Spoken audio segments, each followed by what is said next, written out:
The Undead Celluloid Society welcomes you into another podcast. My name is Michael. And I'm Rachel. Today we are covering the 2022 film, The Outwaters. And boy, I really wish I could give you a synopsis for what happens in this one. You can in the last 2 seconds. It is a found footage film. Rachel loves found footage, by the way, guys. Her favorite genre. She picked this. Rachel picked this movie. Didn't know it was found footage, okay? But this is a found footage film about a group of friends, 2 brothers and 2 girls, that are going to the desert to film a music video for one of the girls. And then weird shit happens. Lots of weird shit. Rachel's at a loss for words for this. I can't even with this movie. There's a lot of, so this is what you would classify as an art house film. They are taking a lot of risks. This is not like a mainstream type of movie. Like, for instance, there's a lot of darkness. There's a lot of the camera being upside down when he runs. Oh, I hated that so much. Yeah, I literally laid down on the couch upside down. So there's a lot of stylistic choices that are done on purpose. But if you're not familiar with that genre of filmmaking, it's like, what is going on? It's frustrating. It is frustrating. But as someone that I've seen a couple of art house films, and this one has just been a little bit more frustrating for me. Looking into the reviews for the film, a lot of the praise is how the characters are constructed and how deep they are. But honestly, this movie is comprised of 3 tapes that are found. And the first 2 tapes are basically just the introduction to the characters, why they're going out to the desert and things like that. That is 50 minutes long. Yeah. And I was telling Rachel before we started, this, in those 50 minutes, I learned pretty much nothing about the characters, and there's little to nothing about their motivation for going into the desert, aside from them filming the music video, which is fine, I guess, but that could have been summed up in like 5 minutes. Yeah, one of the reviews was talking about the characters were amazing in their character development. You literally don't know anything except they're a bunch of friends and they like to smoke, I don't know if it was a cigar or if it was pot, and they like to drink and play with the sound machine. The girl the blonde girl liked acid too. She said something about acid. Yeah, there's drugs, drinking, and music. Yeah, I didn't know if they were like dating or something or what was going on there. It didn't really like go into much detail. Also, Robbie and Michelle, or Scotty and Michelle, I thought were dating. No, Scotty was the brother.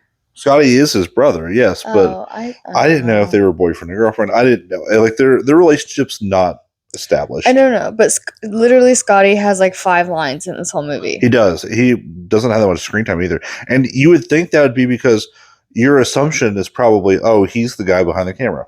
He's not. He's really not. Robbie is the guy behind the camera. Yeah. Robbie gets more screen time than one of the other characters. Yeah. We saw more of Scotty, spoiler alert, at the end with his head on a stick than we saw of him in the movie. Yeah. Or in the hallucinogenic plane, whatever you want to call it. Yeah. At the one point, we'll get just into all over the place. It is all over the place. There's so much that like I don't get. Like there's constant thunderous booms at night, and I describe them as thunderous booms because of what the subtitle said. Our thought maybe could have been bomb testing, because at the end Robbie comes across a sign that says restricted area, keep out, and then the gas mask. So maybe they're doing some kind of nuclear testing, and there's just some government weird fucked up shit. It's not explained, but Nothing's explained. I respect a movie that doesn't give you everything. You have to piece things together, but there's nothing to piece together in this movie for me. There's a lot of darkness. There's a lot of weird noises that we hear. Mm-hmm. We see like a weird creature at some point. We don't even see the whole thing. We just see like Yeah. So like first there's the silhouette of the man with the axe, and then they all die, but they don't die. And then there's the weird like snake-like creatures, and then there's the beasts that you don't even see all of them. It's literally like the bits and shittiest pieces. not camera, shittiest flashlight. It's like a little small beam of light, and you see all these creatures, and there's like spikes sticking out of them. And then you're back to seeing the man with the axe, and who then we think might be Robbie. right. But then you see Angela and Scotty throughout. Michelle you don't see, but you see Angela and Scotty throughout. But then it runs down to Robbie just castrating himself and then spilling all his guts, and he dies. And he sees heaven or something. I don't know. He sees stars. Oh yeah, Christmas lights basically is what they look like. Christmas lights. But like heavenly music is playing. Yeah, so you think that he's like going through space time or whatever. Yeah, it gave me kind of 2001 Space Odyssey vibes a little bit. I don't know if you've watched that. Nope. But there is a scene at the very end of the movie, spoiler alert for 2001 Space Odyssey. Probably should have watched it by now. It came out in the 60s. But there's a scene where there's an astronaut that goes through like space time, basically. Mm-hmm. And it's like a 10-minute scene of like this. Oh. Like, kind of like this. But there's more visual imagery on the screen. Right. So Robbie is going through this weird ass transformative journey through like the dark for the first 5 minutes of it. It's completely dark. You don't see anything. You just hear noises. You hear noises. I mean, the camera does show some blurred images, but that is it. And it's so like confusing because that comes out of nowhere. Up until this point, it's really a traditional kind of found footage movie, albeit not very linear because it kind of jumps from Robbie going to his mom's, back on a plane. Like it's the movie's all over the place with time. Yeah. So the editing is a little weird, albeit nothing this crazy happens until their second night that they're out in the desert. I don't know. They had spent at least one night out there beforehand.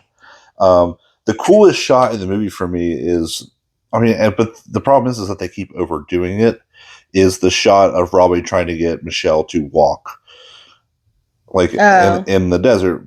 Like the camera is on the ground and she's walking with her back to the camera, away from the camera.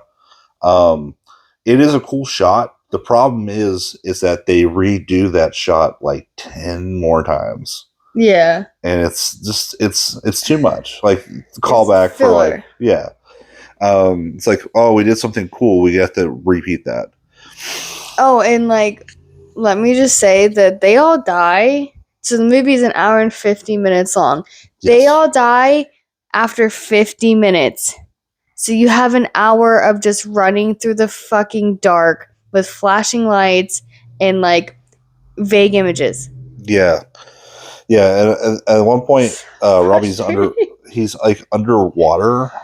Yeah. Like swimming, like what, like where does the water come from? I don't know. And then there's like a tube, like a tube that he's looking through, like the Yeah, it's like he's like going through like a tunnel or something, like, and then he like comes back to like daytime and like he has like new skin on him that he's like shedding off. Yeah. And by the way, that part pissed me off so bad because how he was tearing the skin off. Literally, he could like pull it off his foot like a sock, but he's trying to pull it through his toes, and I'm just like, pull up. It was so frustrating. I don't know why that frustrated me so much, but it did, and I wanted to smack him around. The whole movie frustrated me, though, to be fair. Yeah, okay, the whole movie did. And obviously, like how we read, some reviews on Reddit, and like the fact that this won awards, like first place awards for good things at some film festivals. And I'm just like, why? What, like, I'm not that kind of person, I guess. Yeah, I mean, I think that, if this is one of your favorite movies, I mean, we're sorry that we're dogging it, but we really missed the mark on this one. It doesn't. The mark missed us. Yes. I don't think we missed it. I mean, and like I said, I respect people that try to do different things. It is cool to see new things on screen. Doesn't always work out. For me, this didn't work out. I don't get what was happening, what was going on.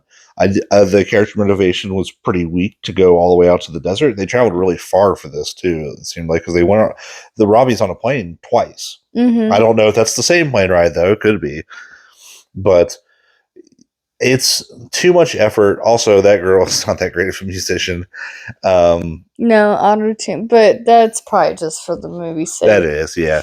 I mean, her character, she might be a good singer. You know what the thing is? All of the songs that she sings are about babies. Yeah, and they're weird songs too. They're very weird songs. Yeah. So, like, I don't know if that was, like, I don't know if that had to, like, something to play in it, like, that, it was like, hush little baby, go to sleep and you shall wake with all the pretty horses. Rachel, not go to sleep, go to sleepy. Yeah, go to sleepy. And you shall wake with all the pretty horses.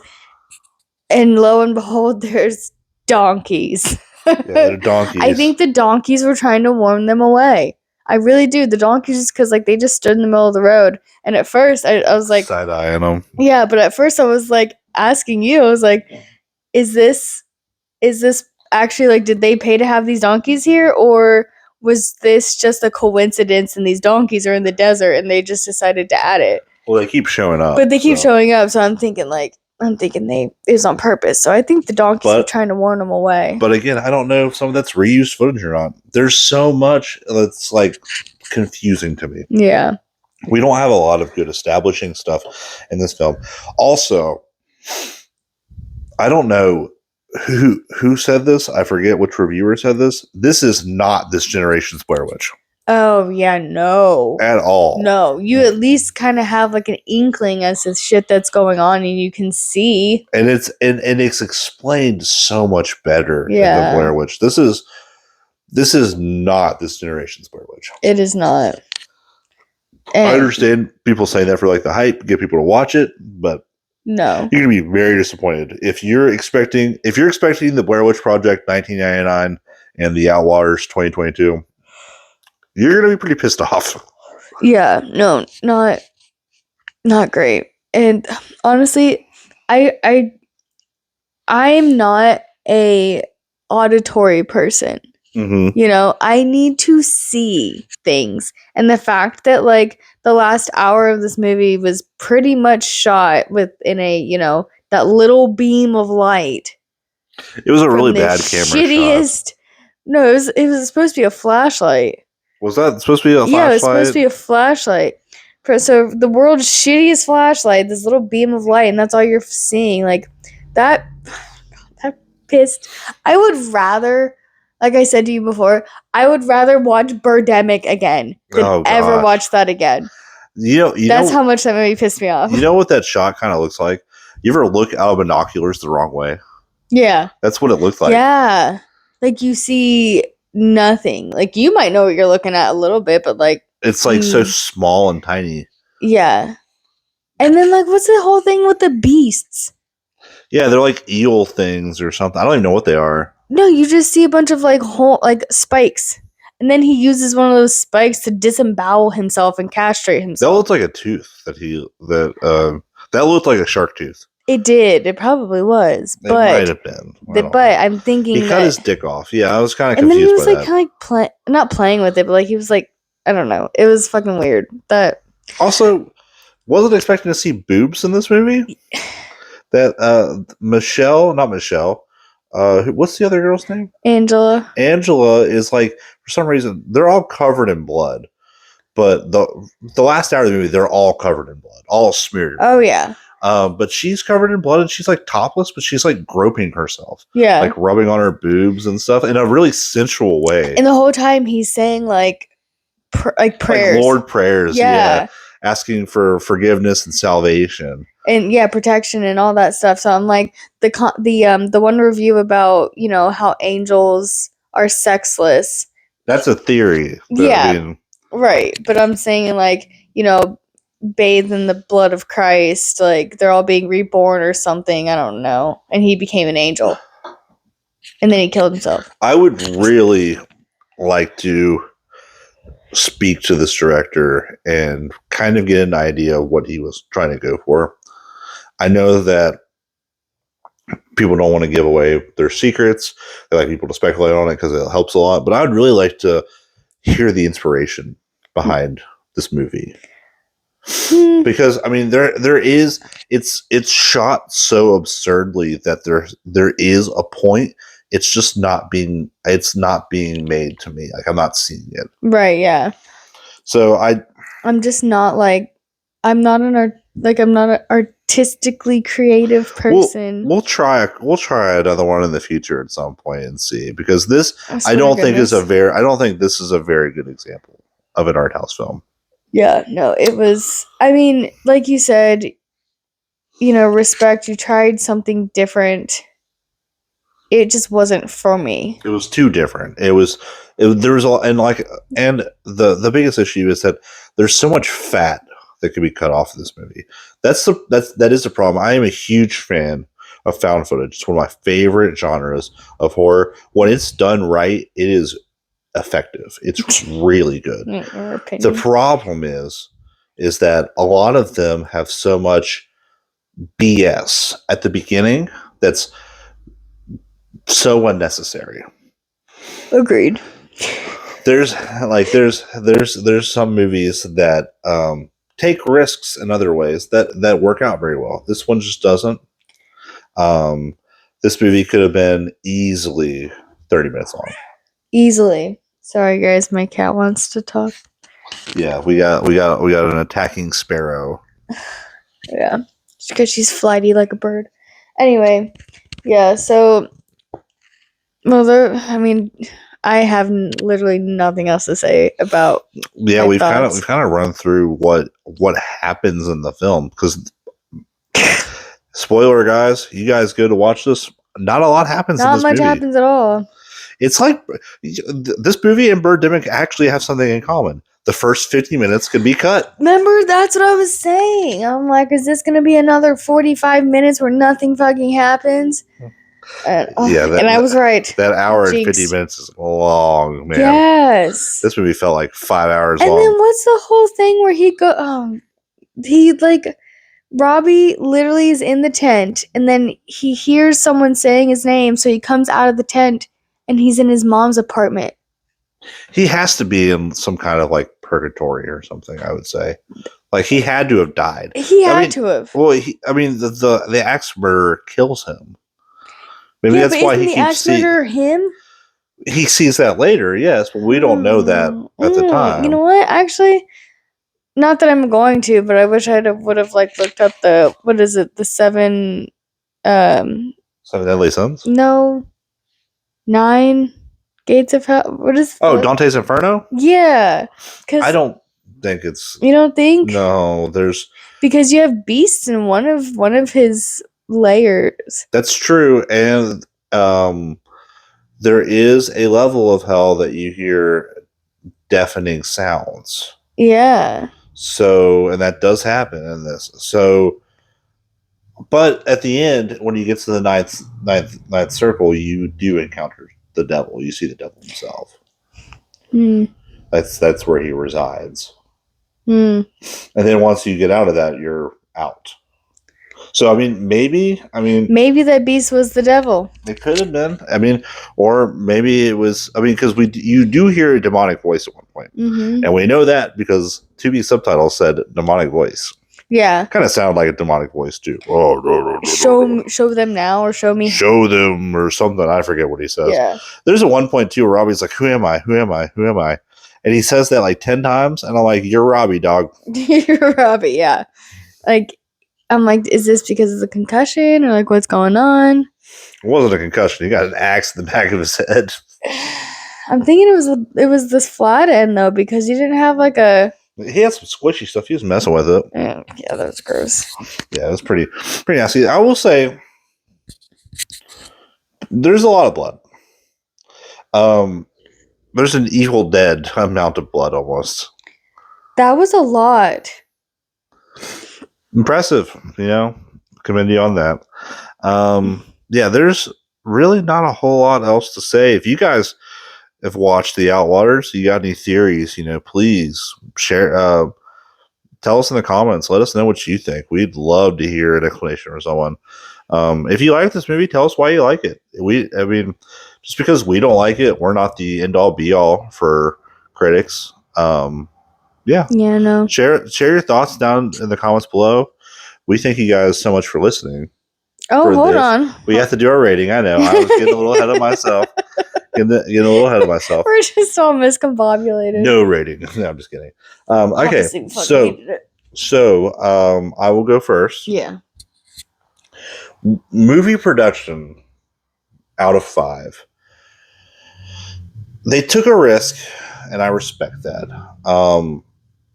For the budget, $15,000, shot pretty decently. Up until certain points, there are a lot of stylistic choices I do not like. Mm-hmm. But overall, it's not super cheesy. The heads look pretty bad. The heads do look so. They spent all their money on the donkeys. The blood looks decent too. The blood doesn't look that fake. Yeah, that's true. It doesn't look fake. Really. So as from a production standpoint, I appreciate it, even though I didn't get it. I didn't really resonate that well for me. I'm gonna go 2.5. Okay. Out of 5. Okay. For me, I just didn't get it, and the little beam of light really pissed me off, and I didn't understand a lot of things. So, like, production-wise, I'm gonna give it a. Remember, he's got a $15,000 budget. I know, but like they shot most of it on handheld cameras in the desert. That's true. I'm gonna have to give it a 1.5. For that one shot of the girl, that's the coolest shot for me. No, it just because I can't go. I was gonna give it a 1, but like it wasn't. There wasn't like the glitchiness, it was just him running. Yes. But like that's why I got a 0.5, was because there was no glitchiness. But so, other than that, 1.5. 1.5. 2.5 for me. Story wise, how much I enjoyed this. Hate to break this to you guys. This is going to be probably my lowest rating ever. I'm going to give this a 0.25. A 0.25 out of 5. I didn't get it. I thought it was way too long. The characters were pretty lame to me. And it just, none of it makes sense to me. I just didn't get it. And I'm all for movies being weird. This one was maybe it was just too weird for me. I don't know. But yeah, 0.25, put those together, we give you a 2.75 out of 10. 2.75 out of 10. All right. I can't even remember what I gave Birdemic. You gave it like a 0.5, I think. Did I? I think so. I can't remember. I'll give this one a 0.5 then too. Just because it. Same level. They made $5,000 more. Jesus. Yeah. $5,000 more. But yeah, so I'll give it a 0.5 because, like you always say, they made a movie. They did make a movie. So they did make a movie. That's more than we did. A 2 out of 10 for me. A 2 out of 10. 2 out of 10 for Rachel. A 2.75 for me. We thank you guys so much for listening. We are the Undead Celluloid Society. We, please like, subscribe, share with your friends. We're on TikTok now. Yes, we are. Michael So made that last week. yep, give us a follow on there. Follow us on Instagram, and any suggestions you have, leave them in the comments down below. But until next time, my name is Michael, And I'm Rachel. and we thank you guys for listening.